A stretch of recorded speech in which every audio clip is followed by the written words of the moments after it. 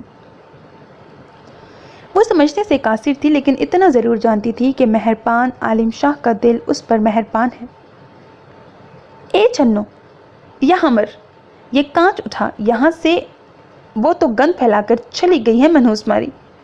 اسے اپنی پشت سے سندل بیگم کی آواز سنائی دی۔ کچن میں گھستے ہوئے اس نے یوں ہی گردن ذرا سی موڑ کر پیچھے دیکھا تو وہ صوفے پر بیٹھتا سبحانی سے باتیں کرتا اسی کی جانب دیکھ رہا تھا۔ نظریں ملتے ہی مرحا نے فوراً گردن سیدھی کر لی۔ دھڑکنیں معمول سے کچھ ہٹ کر دھڑکی تھیں۔ میم کنودگی میں اسے اپنی پلکوں پر کچھ بوجھ سا محسوس ہو رہا تھا۔ سر میں اٹھتی درد کی ٹیسیں برداشت سے باہر ہوتی اسے آنکھیں کھولنے پر مجبور کر رہی تھیں۔ مہرماں نے آنکھیں زور سے میچتے ہوئے کروٹ بدلنی چاہی تو اسے اپنے بالوں میں سرسراہٹ سی محسوس ہوئی۔ وہ خوف زدہ سی ہو کر ایک جھٹکے سے اٹھ کر بیٹھی۔ نور بیگم نے نامحسوس انداز میں اس کے سر سے ہاتھ ہٹا لیا۔ مہر، اس کے چہرے کی اڑی اڑی رنگت دیکھ کر انہوں نے بے اختیار اس کے رخسار چھوئے جو ابھی بھی تپ رہے تھے۔ ان کے لہجے کی نرمی اور ہاتھوں کا لمس پاتے ہی وہ تڑپ کر ان کے سینے سے لگی۔ اماں وہ منصب، ان کے گلے لگتی وہ بے بسی کے عالم میں رو پڑی۔ نور بیگم جو پہلے ہی اس کے تیز بخار کے باعث پریشان تھیں منصب کے نام پر اپنی جگہ ساکت سی رہ گئیں۔ کل جب وہ ڈھلتی شام میں گھر واپس آئی تھیں تو انہیں مہر ماں بیڈ پر اوندے منہ سوتی ملی تھی۔ جب وہ رات گئے تک نہ جاگی تو انہوں نے اسے ہلایا تھا۔ اسے بخار میں جلتا محسوس کر کے وہ فوراً اس کے ابی جی کے پاس بھاگی تھیں۔ ان کے وہم و گمان میں بھی نہیں تھا کہ اس کی بکھرتی حالت کا ذمہ دار ایک بار پھر وہی شخص ہوگا جس کی طرف سے وہ بے فکر ہو چکی تھیں۔ انہوں نے ایک جھٹکے سے اسے خود سے الگ کیا۔ کیا کیا منصب نے؟ پھر ملا وہ تمہیں؟ اسے بازوؤں سے تھامے وہ حواس باختہ سی پوچھ رہی تھی۔ مہرماں نے ہچکیوں سے روتے ہوئے ان کا چہرہ دیکھا جو غصے اور بے بسی کے احساس سے سرخ پڑ رہا تھا۔ نہیں، وہ میں نے بہت برا خواب دیکھا، خواب میں وہ بہت غلط کر رہا تھا میرے ساتھ۔ آنسو صاف کرتے ہوئے اس نے بمشکل بات سنبھالی تھی۔ نور بیگم نے گہرا سانس لیتے ہوئے اسے اپنے سینے سے لگا لیا۔ شکر میرے اللہ، ان کے لب بے آواز ہلے تھے، جبکہ مہرماں نے ان کے یقین کر لینے پر اذیت سے آنکھیں میچ لیں۔ وہ انہیں کل والے واقعے کی بابت آگاہ کر کے پریشان نہیں کرنا چاہتی تھی۔ اسے تو خود یہ بات کل ہی معلوم ہوئی تھی کہ منصب کے پاس اس روز کی ویڈیو ہے۔ اماں، وہ ان سے الگ ہوتی اپنے بھیگے گال صاف کرتے ہوئے بولی۔ نور بیگم نے سوالیہ نظروں سے اس کی جانب دیکھا۔ کیا زبردستی کیے گئے زنا میں عورت بھی گناہ گار ٹھہرتی ہے؟ وہ پلکیں جھپکاتی کچھ جھجکتے ہوئے پوچھ بیٹھی۔ اس کے سوال پر نور بیگم کا دل دہل گیا۔ مہر، کیا اول فال بول رہی ہو؟ جو ہوا ہی نہیں اس کا حساب کتاب لگانے کی بجائے خدا کا شکر ادا کرو جس نے تمہیں گناہ گار ہونے سے بچا لیا۔ اسے ڈپٹتے ہوئے وہ کافی سختی سے بولی تو وہ پلکیں جھپک جھپک کر اپنے آنسو حلق میں اتارنے لگی۔ اماں، بدکاری بہت بڑا گناہ ہے نا؟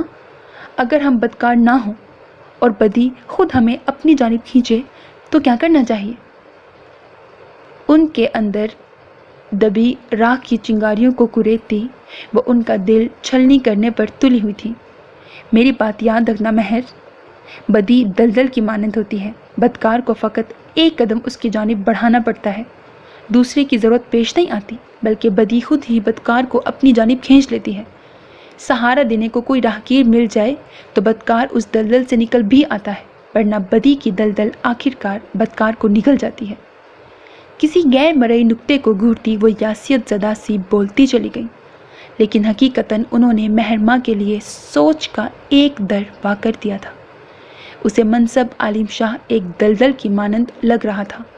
اسے شدت سے اندازہ ہو رہا تھا کہ اگر اس نے ایک قدم بھی اس کی جانب بڑھایا تو وہ گناہوں کی دلدل میں پھنس جائے گی، اور اگر دلدل خود ہمارے پیروں تلے آ جائے تو؟ مہرماں نے پھر سے پوچھا۔ اس بار وہ حال میں واپس آتی غمگین سے مسکرائیں۔